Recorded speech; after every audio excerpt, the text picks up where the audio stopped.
el brillo antiguo y la ruptura del silencio. Carla Solano vivía en un universo de delicadas restauraciones, donde el tiempo era un enemigo que se contenía con pinzas y solventes precisos.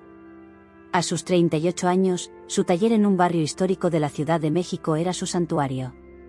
Allí, entre el olor a barniz y el polvo de siglos, ella devolvía el brillo a lienzos desvaídos y esculturas corroídas por el olvido. Sus días eran un tapiz de concentración silenciosa y meticulosa atención a los detalles, cada capa de suciedad removida, cada pigmento restaurado, reflejando el orden calculado de su propia vida. Ella apreciaba esa previsibilidad, esa rutina que servía como un escudo contra el caos impredecible del mundo exterior. Sin embargo, el silencio de Carla fue abruptamente roto. Una llamada inesperada de un notario en la lejana Oaxaca, una de las ciudades coloniales más antiguas y místicas de México, le informaba sobre la muerte de su tía abuela, Dolores Mendoza, una figura excéntrica y solitaria que Carla apenas conocía. Dolores era una leyenda familiar, más un susurro que una presencia, conocida solo por su pasión por las antigüedades y una vasta, aunque peculiar, colección de artefactos que guardaba en su casa colonial. Para sorpresa de Carla, ella había sido nombrada la única heredera de toda la herencia. La noticia la tomó por sorpresa, sacudiendo la estructura de su rutina. Oaxaca. Dolores. Y una herencia que parecía extrañamente cargada de misterio, casi como una pieza antigua que se negaba a revelar su verdadero origen. Carla sintió un pinchazo de algo que no era solo mera curiosidad profesional, sino una sutil premonición, una invitación a un pasado desconocido que nunca pensó que la llamaría. Su agenda de restauraciones estaba llena por meses, pero una fuerza invisible parecía impulsarla a aceptar la invitación al funeral y a descubrir lo que la esperaba. Había una urgencia silenciosa que no podía ignorarse. El viaje a Oaxaca fue una transición marcada del gris urbano de la Ciudad de México a un espectáculo de colores vibrantes y un paisaje ancestral. Las montañas imponentes y los valles fértiles anunciaban la llegada a una ciudad que parecía detenida en el tiempo, cada piedra de sus calles, cada curva de sus callejones, impregnada de historia y leyendas. Calles de piedra, iglesias barrocas imponentes y mercados vibrantes pulsaban con una energía diferente, un ritmo más lento y profundo. El aire denso de la ciudad olía a chocolate caliente recién hecho, a mole y a siglos de historias no contadas, transportando a Carla a un tiempo lejano. La casa de Dolores Mendoza estaba en un callejón sinuoso en el corazón del centro histórico, una joya escondida que había resistido el paso del tiempo con una dignidad melancólica. Era una mansión colonial imponente, con una fachada que alguna vez fue gloriosa, pero ahora estaba visiblemente descuidada, con paredes descoloridas por la humedad y el sol incansable de Oaxaca. El vasto jardín interno parecía más una pequeña selva particular, con plantas tropicales creciendo salvajes, desafiando el orden urbano. Al abrir la puerta de madera maciza, que crujió con un gemido antiguo, Carla fue envuelta por un olor fuerte y penetrante a humedad, madera vieja y algo más, algo dulce y terroso, como secretos guardados por mucho tiempo en las entrañas de esa casa. El interior de la casa era un laberinto de habitaciones polvorientas, algunas aún cubiertas por sábanas blancas, como fantasmas de un pasado lejano. Muebles antiguos, muchos de ellos valiosos, estaban amontonados sin orden aparente, y pilas de libros amarillentos y cajas polvorientas abarrotaban cada rincón. Dolores parecía haber sido una acumuladora apasionada, una guardiana de memorias materiales. Pero lo que más captó la atención de Carla fue una habitación al fondo, diferente a las demás.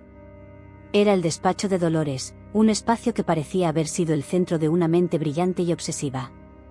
Allí, entre mapas antiguos, pergaminos enrollados y documentos polvorientos, sobre un escritorio de madera oscura y tallada, reposaba un pequeño libro encuadernado en cuero desgastado. No tenía título aparente, pero el cuero estaba ornamentado con un grabado intrincado que imitaba una serpiente emplumada, la deidad azteca Quetzalcóatl, con sus ojos de piedra que parecían observar a Carla con una sabiduría milenaria.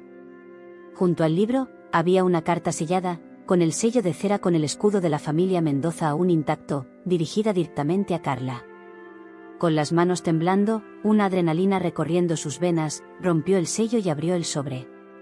La caligrafía de Dolores era elegante, casi artística, pero sus palabras, urgentes y cargadas de un peso inexplicable: mi querida Carla, si estás leyendo esto, es porque el tiempo finalmente llegó, y yo ya no estoy aquí para guardarlo. El silencio que mantuve por décadas no fue por olvido, sino por una necesidad imperiosa de protección. Protección de un secreto que reposa en el corazón de esta casa, un secreto que ha atormentado a nuestra estirpe por siglos, pasando de generación en generación como una carga oculta. Este secreto está intrínsecamente ligado a la lágrima de Quetzalcóatl, una joya de obsidiana y esmeraldas de belleza inigualable. No es solo un tesoro de valor inestimable, sino que, para aquellos que la buscan sin la verdad completa en sus corazones, se manifiesta como una maldición implacable.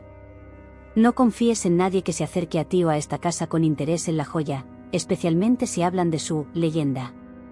Debes encontrar la verdad oculta antes que cualquier otra cosa. Está más cerca de lo que imaginas, tejida en los hilos de nuestra propia historia familiar, y está ligada a un amor que fue prohibido en una era de grandes injusticias.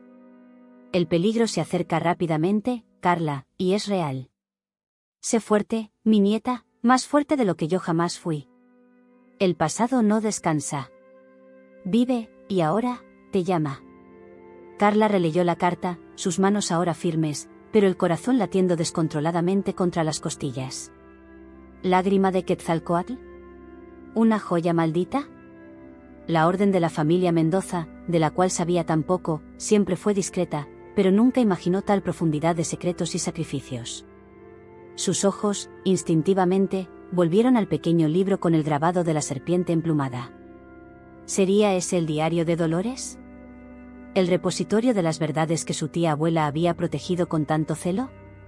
De repente, un sonido sutil, casi inaudible, vino del jardín interno, resonando a través de los corredores polvorientos de la casa, el susurro de hojas, como si alguien se moviera silenciosamente, pero sin peso, como un fantasma. Carla se estremeció, el miedo mezclado con una adrenalina helada. Estaba sola en la casa, o eso pensaba. El silencio anterior de Oaxaca, que la había acogido al llegar, ahora parecía una ilusión, una cortina que escondía una presencia inquietante. El misterio de la joya y el aviso urgente de Dolores eran una invitación peligrosa a un mundo que Carla no sabía que existía, un mundo donde el pasado se negaba a ser restaurado en silencio, donde la historia no podía simplemente arreglarse y archivarse. Los sospechosos del silencio y la leyenda viva. El susurro de hojas en el jardín interno de la mansión de Dolores Mendoza resonó en la mente de Carla Solano como una alerta. El silencio de la noche en Oaxaca, antes acogedor, ahora parecía cómplice de una presencia oculta. Con el corazón acelerado y la carta de su tía abuela aún en las manos, esperó, tensa, a que el sonido se repitiera. Los segundos se arrastraron, convirtiéndose en una eternidad, hasta que el silencio volvió a reinar, más denso y opresivo que antes. Carla, respirando profundamente, se convenció de que la adrenalina del descubrimiento y el cansancio del viaje le estaban jugando una mala pasada. Pero la semilla de la duda había sido plantada. A pesar del susto, la urgencia de la carta de Dolores la impulsó. Sus ojos volvieron al pequeño libro de cuero con el grabado de Quetzalcóatl. Al abrirlo, confirmó sus sospechas, era el diario de Dolores, pero no un diario común. En las primeras páginas, la caligrafía de su tía abuela detallaba no solo eventos personales, sino una investigación obsesiva sobre la lágrima de Quetzalcóatl y los secretos de la familia Mendoza. Dolores había dedicado años a rastrear la historia de la joya, convencida de que era mucho más que un tesoro, y que su leyenda estaba ligada al destino de su propia estirpe. El diario reveló que la lágrima no era solo una joya, sino un artefacto sagrado azteca, un ojo de obsidiana y esmeraldas que, según las leyendas, era capaz de revelar la verdad oculta y proteger la sabiduría ancestral. Durante la conquista española, la joya fue robada de un templo y, desde entonces, ha sido el centro de una serie de tragedias y desapariciones entre las familias que la poseyeron o la buscaron. Dolores estaba convencida de que la maldición no era mística, sino el resultado de una sociedad secreta, conocida solo como la Orden del Fuego Oscuro, que buscaba la joya para sus propios fines oscuros. Ellos creían que la lágrima otorgaba poder sobre la verdad y la historia, permitiéndoles manipular eventos y personas. A medida que Carla se sumergía en las páginas del diario, comenzó a descifrar las complejas investigaciones de Dolores. Su tía abuela se había comunicado secretamente con diversos historiadores y arqueólogos, e incluso había viajado a lugares remotos en las selvas de Yucatán, siguiendo pistas sobre el origen de la joya y las actividades de la Orden del Fuego Oscuro. Dolores estaba obsesionada con encontrar la lágrima, no para poseerla, sino para protegerla de la Orden y, más importante, para desentrañar el amor prohibido mencionado en la carta, que Dolores creía que era la clave para romper la maldición de la joya. En uno de los últimos registros, Dolores mencionaba haber encontrado una conexión intrigante entre la lágrima de Quetzalcóatl y una antigua familia de orfebres en Oaxaca, los Vargas, conocida por sus habilidades para trabajar obsidiana y piedras preciosas desde tiempos prehispánicos. Dolores creía que los Vargas podrían haber sido los creadores originales de la lágrima o, al menos, sus guardianes por un periodo. Planeaba contactarlos, pero el diario terminaba abruptamente, sin la conclusión de su investigación. Movida por una nueva urgencia y la necesidad de validar la información del diario, Carla decidió visitar el antiguo taller de los Vargas. La dirección estaba anotada en un mapa antiguo que encontró en el despacho de Dolores. Al llegar, descubrió que el taller aún existía, pero estaba bajo nueva dirección. El actual propietario era Diego Morales, un hombre de unos 40 años, con una mirada intensa y manos callosas de artesano, especializado en joyas coloniales y piezas de obsidiana. Carla, tratando de ser discreta, preguntó sobre la historia del taller y la conexión de los Vargas con la lágrima de Quetzalcóatl. Diego, al principio, se mostró reservado, sus ojos examinando a Carla con cautela. Conocía las leyendas, pero las trataba como meras historias, sin darles mucha importancia. Sin embargo, cuando Carla mencionó el nombre de Dolores Mendoza y le mostró el grabado de Quetzalcóatl en el diario, la expresión de Diego cambió. Un destello de reconocimiento y preocupación cruzó su rostro. Se cerró de inmediato. Es mejor que dejes esas historias atrás, señora. Ciertas cosas no deben ser removidas.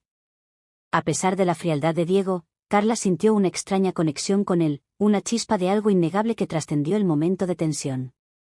Él parecía cargar con un peso, un secreto similar al que ella estaba comenzando a desentrañar. Al salir del taller, sintiéndose frustrada, Carla notó a un hombre alto y vestido impecablemente, con un sombrero de ala ancha que cubría parte de su rostro, observándola desde el otro lado de la calle. Parecía un turista, pero sus ojos, incluso a la distancia, eran fríos y evaluadores. Hizo un gesto sutil con la cabeza hacia otra persona que estaba disfrazada, vendiendo artesanías en un puesto cercano. Estaba claro, Carla estaba siendo observada. La Orden del Fuego Oscuro estaba activa, y sabían que ella estaba en Oaxaca. De regreso a la casa de Dolores, Carla comenzó a sentir la presencia de la Orden con más intensidad. Pequeños incidentes empezaron a ocurrir, objetos fuera de lugar, un susurro indistinto en la casa vacía, la constante sensación de ser vigilada, incluso cuando estaba sola. La maldición no era una leyenda, era una vigilancia implacable. Entonces, Carla encontró una fotografía antigua escondida en el fondo de un cajón en el despacho de Dolores. Era una imagen en sepia de una joven pareja, felices, en un jardín florido. En el reverso, una fecha, 1940. Y dos iniciales, RV y LM. ¿LM serían las iniciales de Dolores Mendoza cuando era joven? ¿Y RV Ramón Vargas? La fotografía era la personificación del amor prohibido que Dolores mencionó en la carta. Ese amor estaba ligado a la joya. El susurro de las sombras y la verdad revelada. La fotografía desvaída, con las iniciales RV y LM en el reverso, ardía en las manos de Carla Solano. El amor prohibido de Dolores Mendoza y Ramón Vargas no era una mera leyenda familiar, sino una verdad palpable que se entrelazaba con el misterio de la lágrima de Quetzalcóatl y la sombría Orden del Fuego Oscuro. Los ojos del misterioso Diego Morales, el orfebre, atormentaban los pensamientos de Carla, una mezcla de recelo y una atracción inexplicable. Las vigilancias sutiles alrededor de la casa de Dolores, la sensación de estar siendo observada, eran un recordatorio constante de que se había convertido en parte de un juego peligroso. Impulsada por una necesidad incontrolable de respuestas, Carla decidió confrontar a Diego nuevamente. Necesitaba entender por qué había reaccionado de esa manera al nombre de Dolores y cuál era la verdadera conexión de la familia Vargas con la joya y el amor prohibido. Al regresar al antiguo taller, el aroma de metales y piedras preciosas la envolvió. Diego estaba martillando una pieza de plata, su concentración casi hipnótica. Carla fue directa, sin rodeos. Mostró la fotografía antigua. Diego, por favor, necesito saber. ¿Conoces a estas personas? Ramón Vargas, ¿era de tu familia? Diego se detuvo, la herramienta de metal cayendo suavemente de sus manos. Sus ojos encontraron los de Carla, y la reserva habitual se deshizo, revelando un profundo dolor. Mi abuela, ella hablaba de ellos. Ramón Vargas era mi abuelo. Y LM era su hermana, Laura Mendoza. Vaciló, su voz un susurro. Mi abuela siempre dijo que él murió por un secreto ligado a la familia Solano. Nunca me contó los detalles. La revelación sorprendió a Carla. ¿Laura Mendoza? ¿No Dolores? La identidad de la mujer en la foto, la verdadera protagonista del amor prohibido, se distorsionaba. Mi tía abuela era Dolores Mendoza, explicó Carla, la confusión evidente en su voz. Su carta mencionaba un amor prohibido ligado a la joya. Y su diario apunta a un secreto con la familia Vargas. Diego asintió, con un nudo en el rostro. Mi abuela también hablaba de un diario, y de una joya. Pero lo que ella contaba era una versión diferente de la historia. Para ella, la familia Solano traicionó la confianza de los Vargas. Sacó un pequeño baúl de madera de un cajón escondido. Dentro, había algunas cartas antiguas, amarillentas, y un collar simple con un colgante de obsidiana pulida, una versión más pequeña y menos grandiosa de la lágrima de Quetzalcóatl. Estas son las únicas cosas que mi abuela me dejó sobre esa historia. Me hizo prometer que nunca las revelaría a nadie. Dijo que eran peligrosas. Mientras Diego hablaba, la presencia de la Orden del Fuego Oscuro se intensificaba fuera del taller. El sonido de pasos apresurados y susurros distantes alertó a Carla. No tenían tiempo. Diego, están aquí, susurró Carla, señalando hacia la calle. La Orden sabe que estoy investigando. Están detrás de la lágrima y de cualquiera que intente descubrir la verdad. Diego la miró, la urgencia en sus ojos reflejando la de ella. Había una confianza silenciosa creciendo entre ellos, un reconocimiento de que estaban en el mismo barco. Necesitamos salir de aquí. Hay un lugar seguro. Ven. La condujo por un pasaje secreto en la parte trasera del taller, un túnel estrecho y oscuro que llevaba a las catacumbas de Oaxaca, un laberinto subterráneo de antiguos pasajes y criptas. A medida que se adentraban en los pasajes fríos y húmedos, Diego comenzó a contar la versión de la historia de su abuela, la verdadera y sorprendente revelación. Mi abuela, Clara Vargas, era la hermana menor de Ramón. Ella presenció todo. El amor prohibido no era entre Ramón y una Mendoza, sino entre Ramón Vargas y una joven llamada Sofía, una curandera indígena, descendiente directa de los sacerdotes que crearon la lágrima de Quetzalcóatl. La joya no estaba perdida, fue confiada a la familia Vargas para ser guardada después de la conquista. Dolores Mendoza, tu tía abuela, no estaba protegiendo la joya, era parte de la Orden del Fuego Oscuro. Carla se quedó paralizada. ¿Qué? Dolores, ¿mi tía abuela era parte de la Orden? Diego continuó, con voz grave. La Orden del Fuego Oscuro no busca la joya para poseer su poder, Carla. Quieren destruirla. Creen que la lágrima, al revelar verdades, genera caos y desestabiliza el poder que han construido sobre la mentira y la manipulación de la historia. Culpaban a la joya por la maldición que caía sobre las familias que se acercaban a ella, cuando en realidad eran ellos mismos quienes eliminaban a cualquiera que se acercara demasiado a la verdad. Explicó que Ramón y Sofía se enamoraron profundamente. Sofía, como guardiana de la sabiduría ancestral de la lágrima, creía que la joya debía revelar la verdad sobre los crímenes de la conquista y las injusticias cometidas por la élite colonial, a la cual pertenecía la familia Mendoza. Ramón, un orfebre talentoso y hombre de gran moral, quería ayudarla. Planeaban revelar la verdad al pueblo, usando el poder de la joya para exponer a la Orden del Fuego Oscuro. Pero Dolores Mendoza, la tía abuela de Carla, descubrió el plan. Era una agente leal de la Orden, encargada de recuperar y eliminar la lágrima. En una noche trágica, emboscó a Ramón y Sofía. Ramón fue asesinado, y Sofía logró esconder la lágrima en un lugar secreto antes de ser capturada y encarcelada por la Orden, donde murió en cautiverio. Dolores inventó la historia de Laura Mendoza y la leyenda de la joya maldita, para encubrir sus huellas y alejar a cualquiera de la verdad.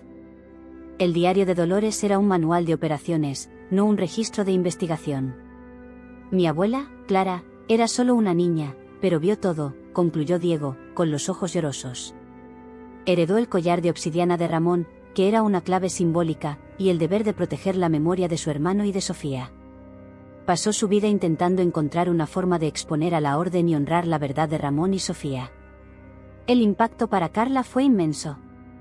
Su tía abuela, no una víctima, sino una villana. Su propia familia, ligada a la conspiración. El diario de Dolores, una farsa.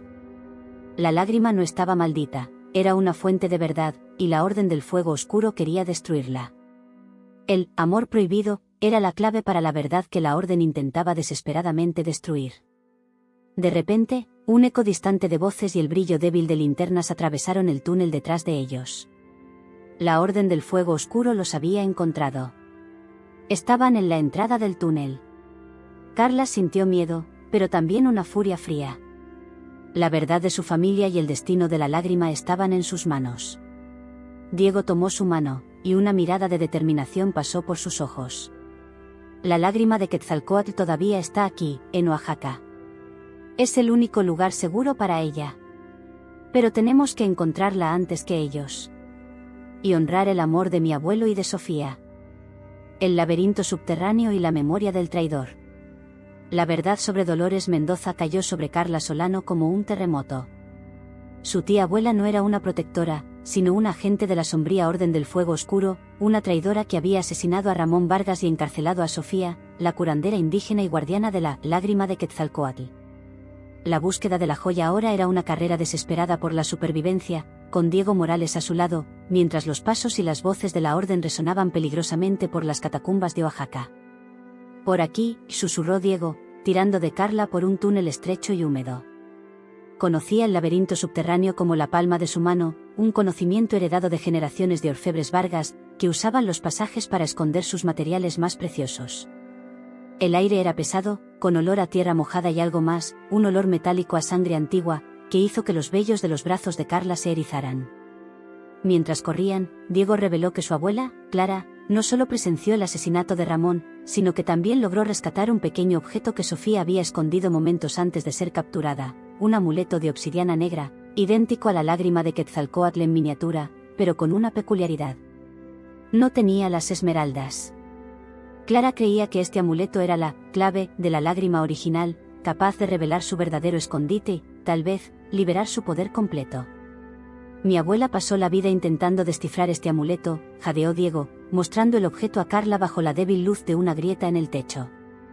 Ella pensaba que la lágrima estaba escondida en un lugar que la Orden del Fuego Oscuro jamás buscaría, un lugar ligado al amor verdadero de Ramón y Sofía. De repente, un ruido fuerte y arrastrado hizo temblar el suelo. La Orden había bloqueado el paso detrás de ellos. Atrapados, necesitaban encontrar otra salida. Diego los guió a una cámara circular escondida, llena de nichos vacíos y símbolos prehispánicos grabados en las paredes. En el centro, había un altar de piedra con una depresión circular. «Este es el corazón de las catacumbas», explicó Diego. «Mi abuela creía que la lágrima solo se revelaría aquí, en este lugar de rituales antiguos. Pero necesitamos la clave correcta». Carla examinó el amuleto. Su experiencia en restauración le hizo notar algo inusual. El amuleto tenía una superficie irregular, casi como si fuera una capa externa. Con la uña, raspó suavemente una parte, y un pequeño fragmento se desprendió, revelando una segunda capa de obsidiana debajo, más pulida y con una inscripción minúscula. Usó la punta de un pasador de cabello para raspar más con cuidado, y la inscripción se reveló. No eran caracteres aztecas, sino coordenadas geográficas, y una sola palabra en español antiguo: alma. La Orden del Fuego Oscuro se acercaba. Las voces resonaban más fuerte, y las linternas comenzaron a iluminar el túnel que llevaba a la cámara. Estaban sin salida. Fue entonces cuando un sonido seco y abrupto de un disparo resonó en la entrada de la cámara. No era de la Orden. Era un sonido diferente, más lejano. Seguido por un grito y un golpe pesado. Un silencio extraño se siguió, aún más tenso. ¿Qué había pasado? Diego y Carla se miraron, confundidos y alarmados. ¿Quién estaba disparando? De repente, una figura delgada y ágil, con una capucha oscura cubriendo el rostro, se deslizó dentro de la cámara. No era uno de los agentes de la Orden que habían visto antes. Este parecía diferente, más cauteloso. La figura se detuvo, observándolos, antes de bajar la capucha. Para el asombro de Carla, era una mujer de ojos penetrantes, no mucho mayor que ella, con una cicatriz sutil en el rostro. Sostenía un arma de fuego antigua, aún humeante.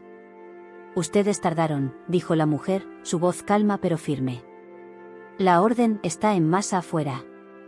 Les di algo de tiempo, pero no podré detenerlos por mucho más. Carla y Diego quedaron perplejos. ¿Quién eres?, preguntó Carla, desconfiada. Mi nombre es Amelia, respondió, con sus ojos fijos en Diego. Y soy una Vargas. Hija de Clara, nieta de Ramón. Soy la hermana de Diego. La revelación dejó a Carla, y especialmente, a Diego impactados. Amelia había sido dada por muerta años atrás, víctima de un accidente en una excavación arqueológica. Su abuela Clara había hablado de ella con tristeza y dolor. ¿Estás viva?, susurró Diego, visiblemente conmocionado. Pero, ¿cómo? Amelia reveló que había sido rescatada por un grupo disidente dentro de la propia Orden del Fuego Oscuro, que se oponía a los métodos extremistas de los líderes actuales y buscaba la verdadera restauración de la historia, no su destrucción. Este grupo estaba formado por descendientes de antiguos miembros de la Orden que, con el tiempo, se arrepintieron de la manipulación de las verdades. Habían estado observando a Carla desde que llegó a Oaxaca, conscientes de la profecía de que solo un descendiente de la familia Mendoza, que buscara la redención, podría activar la lágrima con la clave correcta. Amelia explicó que el manuscrito de Dolores no era el diario de Sofía, como pensaban. Era un registro falso creado por la Orden del Fuego Oscuro para engañar a cualquiera que se acercara a la verdad, con pistas falsas y medias verdades que llevarían a callejones sin salida o trampas. Dolores, siendo agente de la Orden, había creado el diario para desviar la atención. El verdadero diario de Sofía, con la ubicación exacta de la lágrima y el ritual para purificarla, estaba escondido en otro lugar, un lugar que solo Amelia, con la ayuda de su facción, había descubierto. La lágrima no está escondida en Oaxaca, susurró Amelia, con urgencia en su voz. Está en un templo sumergido en el lago Pátzcuaro, en Michoacán, protegido por un laberinto acuático. Y la clave del amuleto de Diego no son coordenadas. Es una melodía, una canción de amor que Ramón compuso para Sofía, que abre el camino al templo. El sonido de voces se intensificó en la entrada de la cámara. La Orden estaba rompiendo las barreras. Tenemos que irnos, dijo Amelia, extendiendo la mano hacia ellos. Mi grupo nos está esperando. Abrieron una ruta de escape. Pero la Orden está furiosa. Saben lo que la lágrima puede hacer si es activada. Carla miró a Diego, la sorpresa por la revelación de Amelia mezclada con la adrenalina. El amuleto de obsidiana, la canción de amor, el templo sumergido, la historia de Ramón y Sofía se revelaba de una manera mucho más épica y peligrosa. La búsqueda ahora los llevaría a las profundidades de un lago sagrado, con la Orden del Fuego Oscuro pisándoles los talones, y una nueva aliada con secretos propios. La sangre del lago y el canto sumergido. La revelación de Amelia, hermana de Diego, y la verdadera ubicación de la lágrima de Quetzalcóatl, un templo sumergido en el místico lago Pátzcuaro, en Michoacán, lanzaron a Carla Solano en una espiral de adrenalina y desconcierto.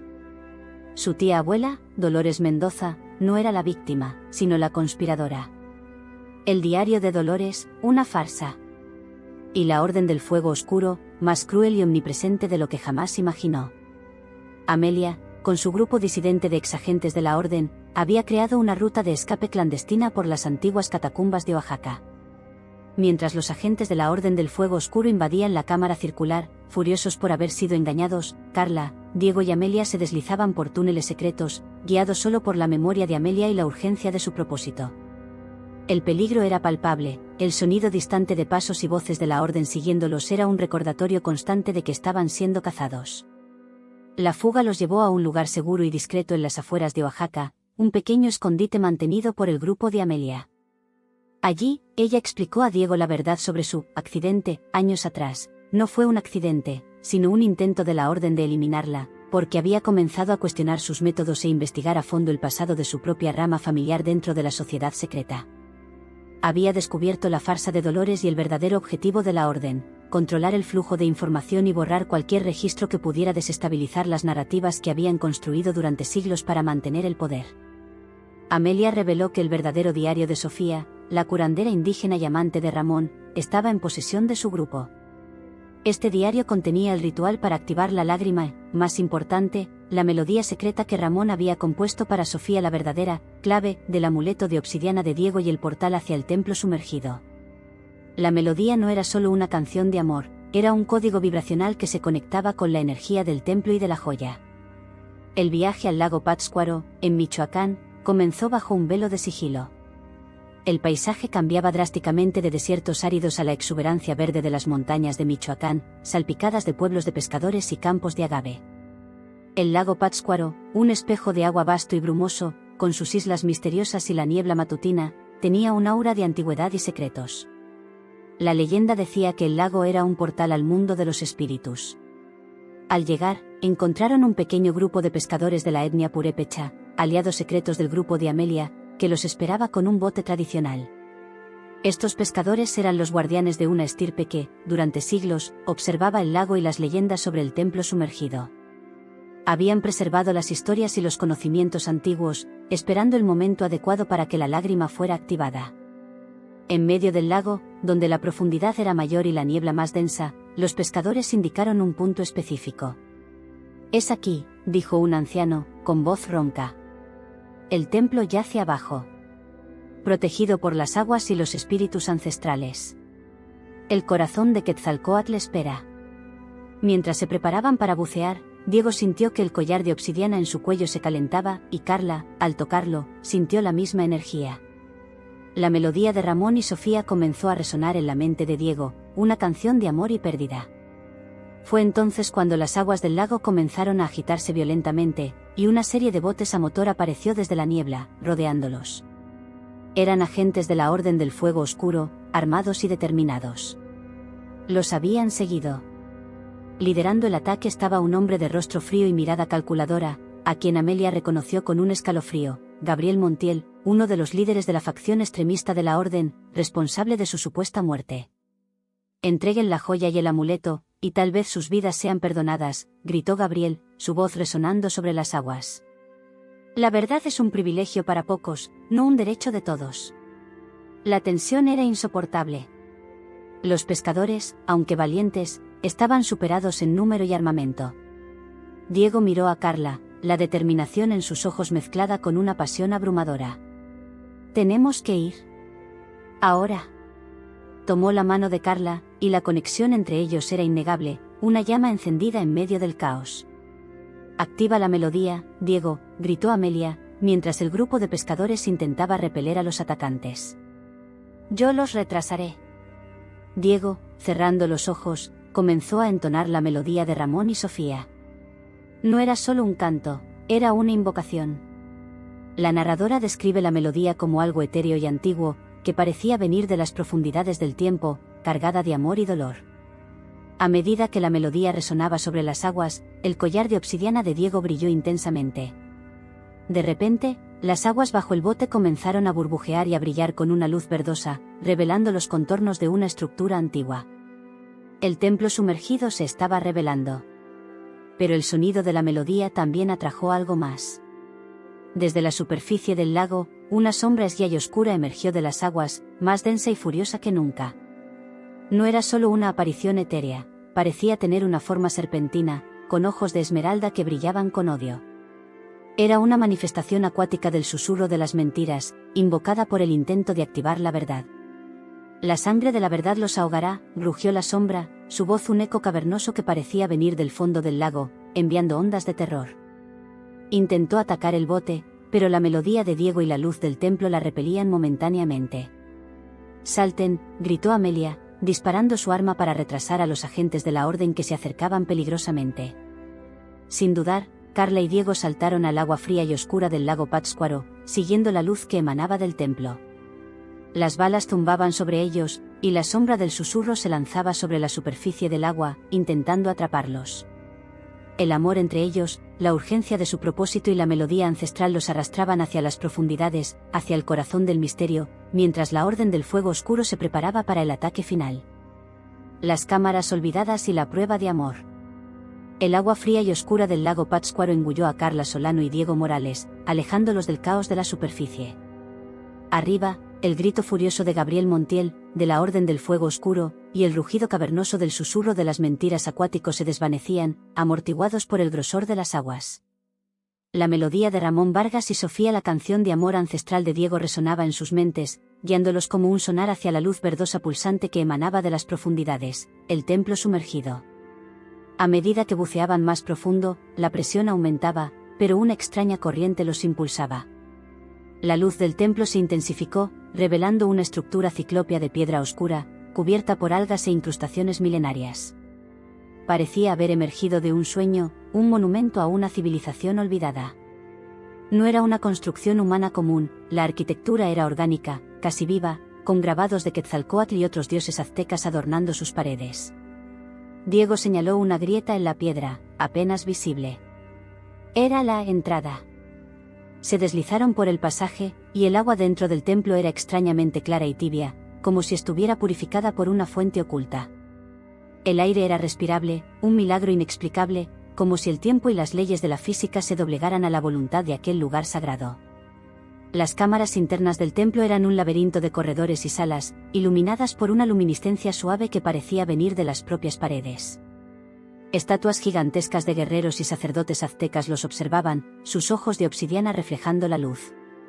En una de las cámaras, encontraron glifos intrincados grabados en las paredes, que Diego, con su conocimiento sobre simbología antigua, heredado de su familia de orfebres y guardianes, comenzó a descifrar.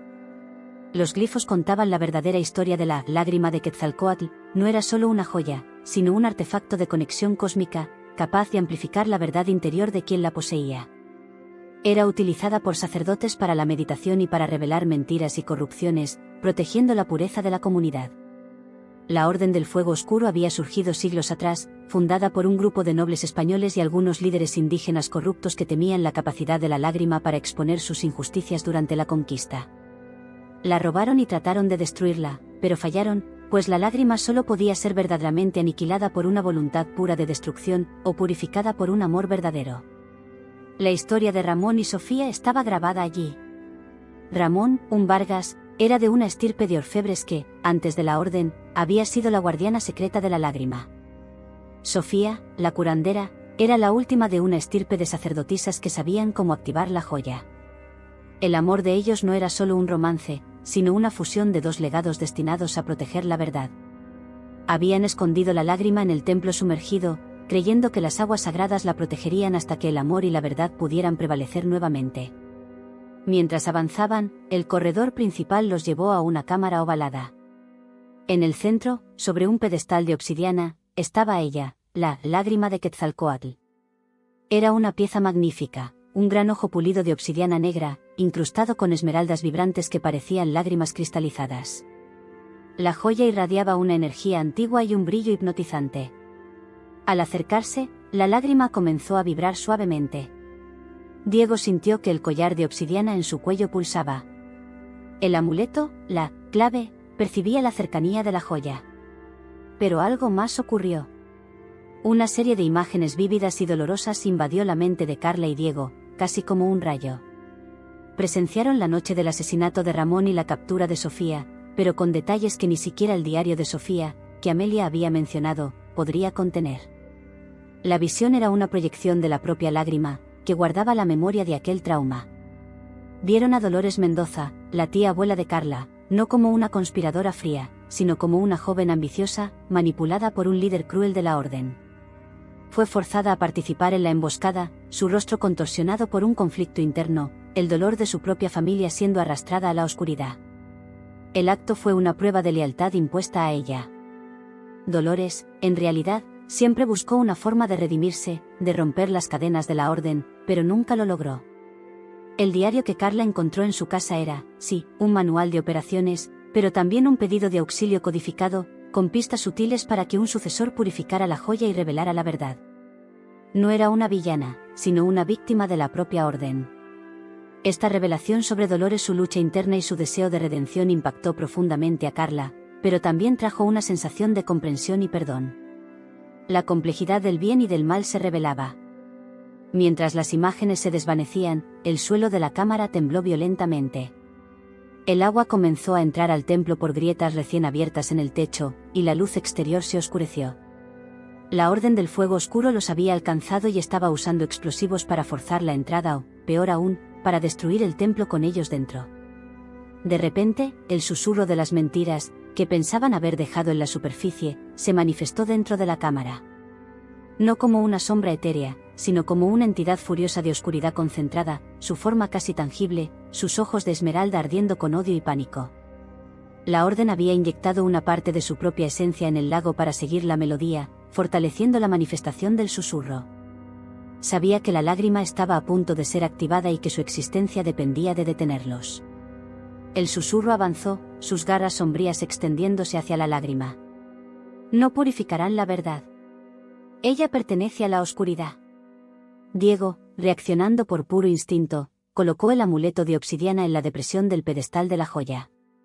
El amuleto encajó perfectamente. Un rayo de luz blanca salió disparado de la joya, golpeando al susurro de las mentiras y paralizándolo por un instante. «La melodía, Carla», gritó Diego, tosiendo por el humo que comenzaba a invadir el templo. «Solo el amor verdadero puede activar el poder total de la lágrima. Tienes que cantar». Carla miró a Diego, sus ojos llenos de una emoción que trascendía el miedo. El amor prohibido de Ramón y Sofía, la redención de Dolores, la fuerza de la joya, todo culminaba en este momento. Cerró los ojos, respiró hondo y comenzó a cantar la melodía que había resonado en su mente, la canción de Ramón y Sofía, pero con su propia voz, llena de una emoción profunda y un amor que había florecido inesperadamente entre ella y Diego. El renacimiento y el legado profanado. El canto de Carla Solano, cargado de amor y una inesperada fuerza ancestral, resonó por las cámaras sumergidas del templo en el lago Pátzcuaro.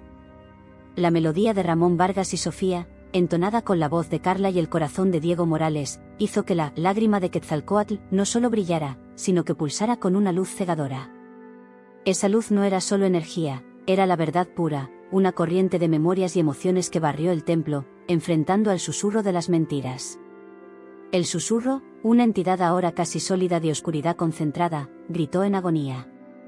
Su forma se contorsionó y se redujo, corroída por la luz de la lágrima. Era la personificación de las mentiras y omisiones, y la verdad lo estaba destruyendo. Pero antes de ser completamente repelido, el susurro lanzó un último y desesperado ataque. Con un rugido que hizo temblar peligrosamente las paredes del templo, disparó un rayo de oscuridad concentrada hacia la lágrima. Diego, en un acto instintivo de amor y protección, se lanzó frente a Carla y la joya. El rayo lo golpeó de lleno. Cayó, su cuerpo convulsionándose, la oscuridad del susurro intentando aferrarse a él como un parásito. «Diego», gritó Carla, su voz llena de pánico, mientras la melodía que cantaba titubeaba. La visión de Diego herido despertó en Carla una furia incontrolable, una fuerza que no sabía que poseía. Su amor por él, nacido en medio del caos y el misterio, era la clave final. Concentró toda su energía en la lágrima, sus ojos fijos en Diego. La joya respondió, intensificando su luz y liberando una onda de energía curativa y purificadora que envolvió a Diego, forzando a la oscuridad del susurro a desprenderse de su cuerpo, como humo disipado por el viento. El susurro de las mentiras, debilitado y gritando en su derrota final, se desintegró completamente, sus fragmentos siendo absorbidos por el agua del lago. Con el susurro derrotado, el templo dejó de temblar. El agua que invadía las cámaras cesó, y el aire interno volvió a ser claro y respirable. La lágrima de Quetzalcóatl, en su pedestal, brilló con un resplandor constante, como un faro de verdad y esperanza. Carla corrió hacia Diego. Estaba pálido, pero consciente. La mirada de gratitud en sus ojos era profunda, una promesa silenciosa de un futuro juntos. Tú me salvaste», susurró, con voz débil. Mientras se recuperaba, Diego señaló la lágrima. El ritual activó la joya. Pero hay más. La lágrima no es solo un faro de verdad, revela lo que fue escondido y manipulado. Ahora tiene el poder de exponer a la Orden del Fuego Oscuro y sus tramas durante siglos. Sabían que la derrota del susurro era solo el comienzo. La Orden del Fuego Oscuro, sin su manifestación sobrenatural, seguía siendo una poderosa sociedad secreta, con agentes infiltrados en todos los niveles de la sociedad. Continuaban siendo una amenaza real y letal. Carla sintió una nueva determinación. Habían encontrado la lágrima, sobrevivido a su maldición y derrotado al susurro.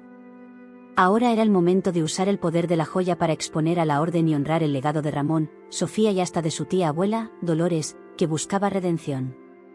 De repente, un sonido metálico distante resonó por el templo. No era el sonido de explosivos ni de agentes de la Orden persiguiéndolos. Era un sonido de equipo de buceo, viniendo de una entrada secundaria, antes oculta. Se prepararon para el ataque, pero para su sorpresa, Una figura emergió de las aguas con equipo de buceo completo. Era Amelia, seguida por 2 de los pescadores purépecha. Estaban vivos. El grupo disidente de Amelia había sobrevivido al ataque en la superficie, gracias al brillo de la lágrima, encontraron la entrada secreta que habían preparado para emergencias. «Lo conseguimos», exclamó Amelia, aliviada, al ver a Carla y Diego ilesos. La luz de la lágrima nos guió. Miró a Diego, y un abrazo emocionado selló la reunión de los hermanos, a quienes la Orden había intentado separar para siempre. Amelia reveló que, tras la derrota del Susurro, la Orden del Fuego Oscuro en la superficie entró en pánico. Su liderazgo estaba en desorden, y la verdad sobre sus manipulaciones comenzó a filtrarse, desestabilizando sus operaciones. Pero aún eran peligrosos, y el líder, Gabriel Montiel, estaba furioso, prometiendo venganza. Habían perdido la batalla en el templo, pero la guerra aún no había terminado. «La lágrima está activa», dijo Carla, mostrando la joya, que ahora emitía una luminiscencia más suave, pero constante. Nos mostró la verdad sobre Dolores. Y sobre la Orden. Manipulaban la historia, profanando el legado de Quetzalcóatl. «Entonces, ¿qué haremos ahora?», preguntó Amelia, sus ojos fijos en la joya. «La lágrima tiene el poder de exponer cada mentira, pero la Orden no caerá sin luchar. Harán todo lo posible para evitar que la verdad se extienda». Carla miró a Diego, luego a Amelia, su rostro asumiendo una expresión de resolución determinada. «Vamos a llevar la verdad al mundo. La lágrima de Quetzalcóatl ya no será un secreto ni una maldición. Será el arma contra la Orden del Fuego Oscuro». Pero, ¿cómo? La Orden tenía tentáculos por todas partes. Llevar la lágrima al mundo exterior sería exponerse a un peligro inmenso. La ciudad de Oaxaca, y tal vez todo México, sería un campo de batalla invisible. El amanecer de la verdad y el legado eterno. Con la lágrima de Quetzalcóatl pulsando con un poder recién despertado, Carla Solano, Diego Morales y Amelia emergieron del lago Pátzcuaro.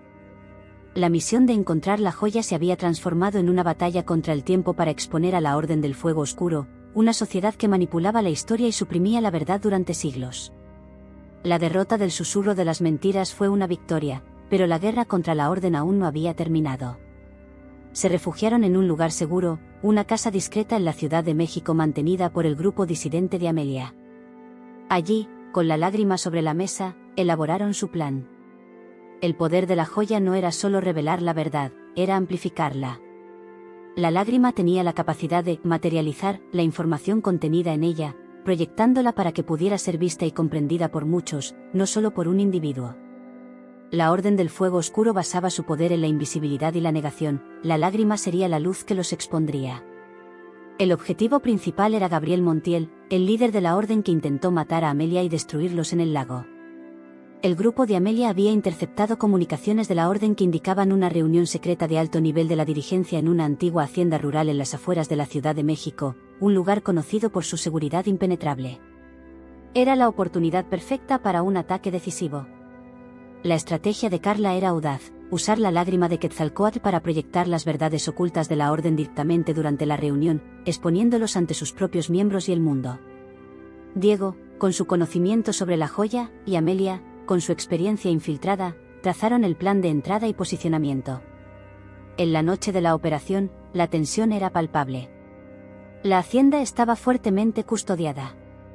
Usando los pasajes y rutas secretas conocidas por los disidentes, Carla, Diego y Amelia se infiltraron.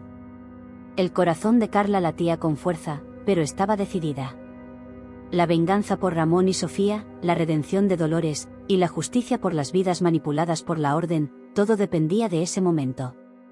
Lograron acceder al gran salón donde se realizaba la reunión. Decenas de figuras influyentes, muchas con capuchas cubriendo sus rostros, estaban sentadas alrededor de una imponente mesa de roble. Gabriel Montiel lideraba la sesión, su voz fría y autoritaria. En el momento justo, Carla, escondida con Diego y Amelia en un punto estratégico sobre el salón, activó la lágrima de Quetzalcóatl. Diego colocó el amuleto de Ramón en la base de la joya, y Carla entonó el canto de amor de Ramón y Sofía, aquel que había purificado el templo. La lágrima irradió una luz verdosa intensa, que llenó el salón. Para el horror de los miembros de la Orden, la luz comenzó a proyectar imágenes tridimensionales en el aire, escenas del pasado, eventos que la Orden había manipulado y reescrito. Vieron la emboscada a Ramón y Sofía, no como un accidente, sino como un asesinato brutal ordenado por los fundadores de la Orden. Vieron a Dolores Mendoza, más joven, siendo coaccionada a traicionar a Ramón, con lágrimas en los ojos, su participación no por un corazón cruel, sino por un desespero forzado. Vieron a la propia Orden incendiando archivos históricos, alterando documentos gubernamentales y hasta silenciando voces importantes a lo largo de los siglos. El caos estalló en el salón. Los miembros de la Orden gritaban en shock y furia, algunos señalándose unos a otros, incapaces de negar las verdades brutales que flotaban ante sus ojos. Gabriel Montiel, con el rostro contorsionado por el odio, intentó disparar contra la fuente de la luz, pero la joya lo inmovilizó. Mientras la lágrima proyectaba la verdad, el grupo disidente de Amelia, liderado por ella, invadió el salón. Arrestaron a Montiel y a otros líderes, mientras que muchos miembros de la Orden, impactados y desmoralizados por las revelaciones, se rendían o huían en desesperación. El poder de la lágrima no solo expuso a la Orden, sino que también rompió su unidad y su control mental sobre sus propios miembros. Los días siguientes fueron de intensa repercusión. Las pruebas reveladas por la lágrima y las confesiones de los miembros capturados de la Orden del Fuego Oscuro sacudieron a México y al mundo. Gobiernos e historiadores se vieron obligados a reescribir páginas enteras de la historia, corrigiendo las mentiras y reconociendo a las víctimas. La memoria de Ramón Vargas y Sofía fue restaurada, su amor prohibido finalmente honrado como un catalizador para la verdad. La lágrima de Quetzalcóatl, antes maldita, se convirtió en un símbolo de justicia y revelación. Carla decidió no regresar a su taller en la Ciudad de México. Ella y Diego, cuyo amor había florecido en medio del peligro, permanecieron en Oaxaca. Reabrieron el antiguo taller de la familia Vargas, transformándolo en un centro de investigación histórica y restauración, dedicado a desenterrar y proteger verdades olvidadas. La lágrima de Quetzalcóatl, en lugar de ser guardada en secreto, fue confiada a un museo internacional, donde su historia y el poder de la verdad que representaba pudieron ser compartidos con todos. Amelia continuó trabajando con su grupo, ahora una fuerza para la verdad, desmantelando los últimos vestigios de la Orden del Fuego Oscuro a nivel global. El mundo estaba lentamente sanando de las mentiras, y el legado de Carla y Diego era el de guardianes de la historia, no de sus silenciadores. Años más tarde, Carla y Diego caminaban por las calles de Oaxaca, su mano en la de él. La ciudad, antes llena de secretos oscuros, ahora irradiaba una luz diferente, una paz conquistada con la verdad. Habían encontrado no solo un tesoro, sino un propósito y un amor que ni las mentiras más profundas podían romper.